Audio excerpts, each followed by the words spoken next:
Hello everyone. Welcome to Innovex 2021.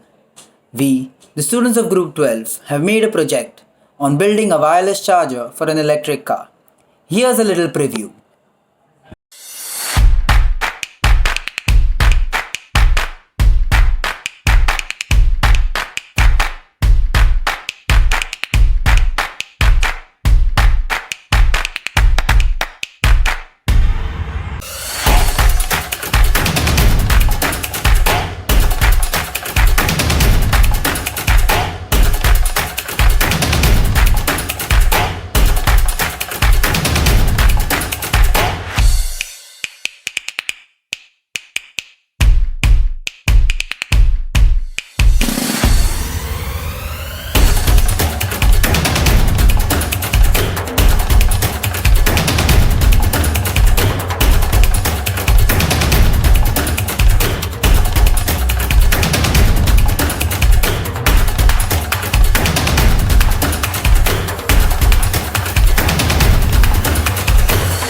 Hello everyone. Our project topic is wireless charger for electric vehicles. Our group leader is Royston Carvalho. Group members Ethan Gomes, Pratik Rao, and Larry Pereira. Project guide Dr. Ashwini Kotra Shetty. Our external guide Mr. Sandeep Gupte. Why use an electric vehicle? Consider a future in which a driverless ride-sharing electric vehicle pulls over as you exit a building, takes you to your destination and proceeds to drive passenger after passenger without ever needing to stop to recharge its battery. Instead, power generated by nearby wind and solar resources is delivered wirelessly from the roadway to the vehicle while it is in motion. Not having to stop for recharging will make EVs truly autonomous. And because the vehicles can thus remain in service for more hours, fewer vehicles will be needed to meet the passenger demand.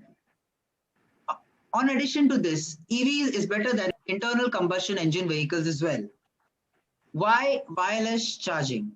Electric vehicles show better performance than conventional or IC engine vehicles by the use of very efficient electric motors.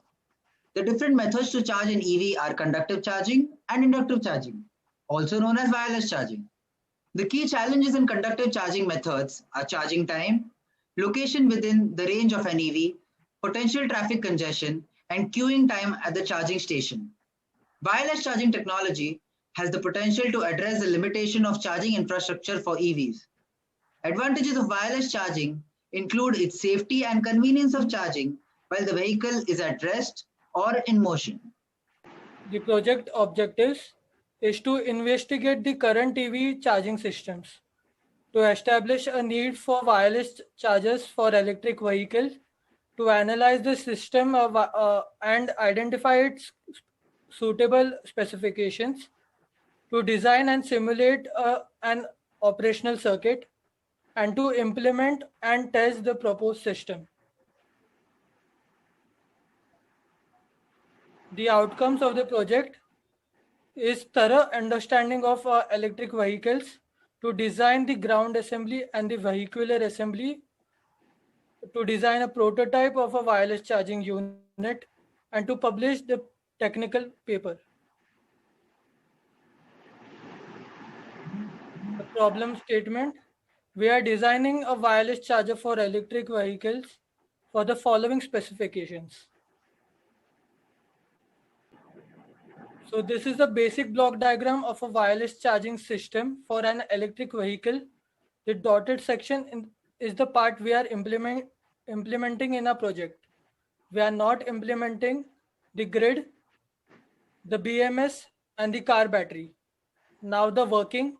To enable the power transfer between the transmitting coil and the receiving coil, AC mains from the grid is converted into a high frequency AC through a AC-DC and in order to improve the overall efficiency, series parallel combination based topology, compensation topology are included in both transmitting and the receiving sides. A high frequency AC is then converted into a DC supply, which is used in the onboard batteries. Now let's talk about the compensation networks. Compensation network is a reactive network which is required in order to improve the to maximum power transfer efficiency towards the load and the power factor towards the source. It also increases the steady state accuracy of the system. Compensation networks are included in both the transmitting and the receiving side. According to the type of connection between the coils and the compensation capacitors, four different types of topologies are possible: series, series parallel, parallel series, and parallel parallel.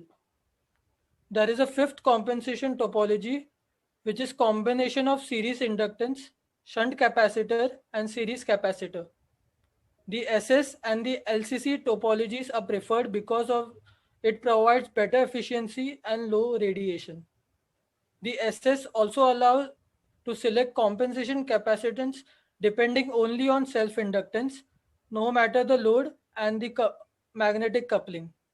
LCC is a T-type network whose resonant frequency is almost independent of the load. There is a significant reduction in magnetic field using LCC instead of the SS compensation. The coil simulation is done on ANSYS Maxwell, which is a finite element method simulator. The simulation is done in order to find out the value of mutual inductance and coupling factor. The distance between the primary and secondary coil is 20 centimeters. The operating frequency is 85 kHz. The turns ratio is 2:1. An AC copper pipe is used for reducing the AC power losses.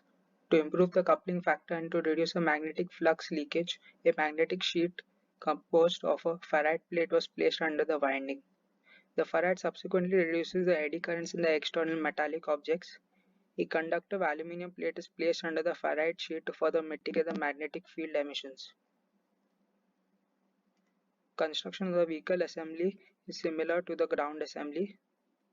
Here, another aluminum layer is adopted over the farad sheet to further mitigate the magnetic field emissions and to protect the passengers as well as the onboard electronic systems. An AC copper pipe which is used has a wire diameter of 5 mm. AC copper pipe has a standard DC resistance of 1.8 ohms per kilometer. These are the material requirements and the specific measurements that we have used in constructing the coil. These are the equations we use for finding out the self-inductance of each coil and the mutual inductance between the coils. These are also the results we have obtained on simulating the coils on ANSYS Maxwell. Now comes the compensation topologies. As mentioned by Pratik earlier, compensation topologies are a reactive network required to maximize the power transfer efficiency. Now, first comes the SS compensation topology, where Vs is the source voltage, Lg is the self-inductance of the transmitting coil, Rj is the transmitting coil resistance, and so on. Now, the compensation capacitors for the SS network are given by the following equations, where omega naught is the angular frequency and F naught is the resonant frequency. Now, efficiency is the ratio of output power upon input power. It is given by the following equation.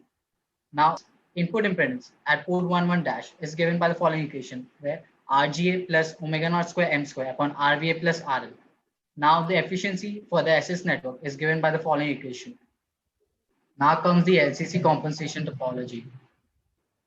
Now, these are the compensation parameters of the LCC compensation network.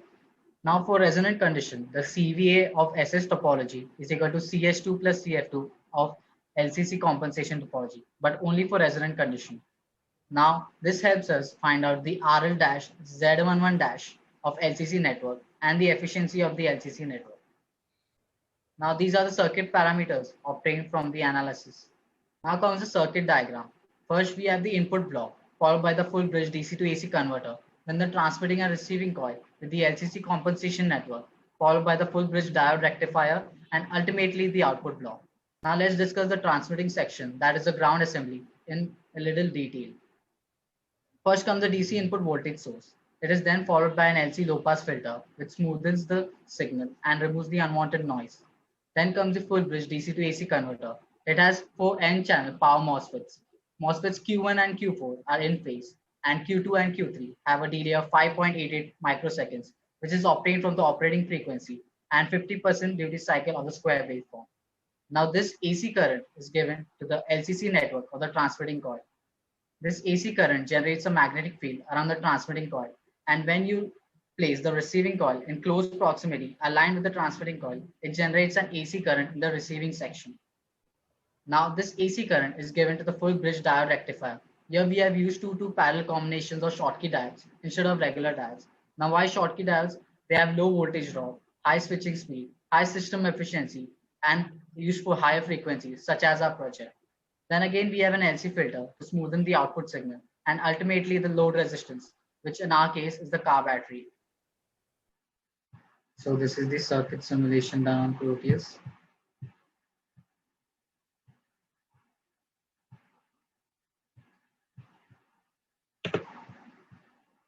Here you can observe an output of about 7.7 kilowatts. Since it is a high power circuit, we have used a bakelite sheet for mounting our circuit. Because a printed track PCB board can handle a maximum of 30 amperes and a project utilizes 40 amperes. Another reason for using a bakelite sheet is to make our circuit look more presentable. Both the transmitter and the receiver circuit is mounted on a 1x1 foot board. As you can see, we have drilled holes for the terminals and attached them to every significant junction in our circuit. Since it is a high power circuit, we have used 4 6x6 cm heat sinks on both the transmitter and receiver circuits. Aluminum heat sinks are connected to the MOSFET and the Schottky diodes.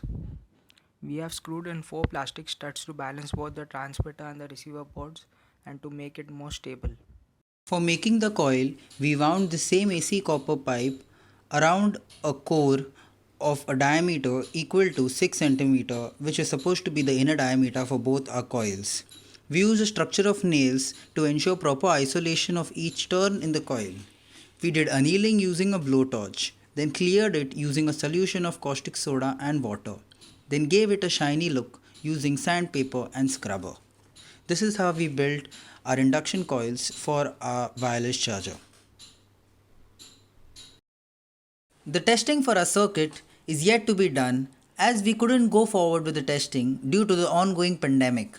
Ultimately, we connected the primary coil to the transmitter circuit board and the secondary coil to the receiver circuit board respectively, and this leads to the completion of our project. Thank you.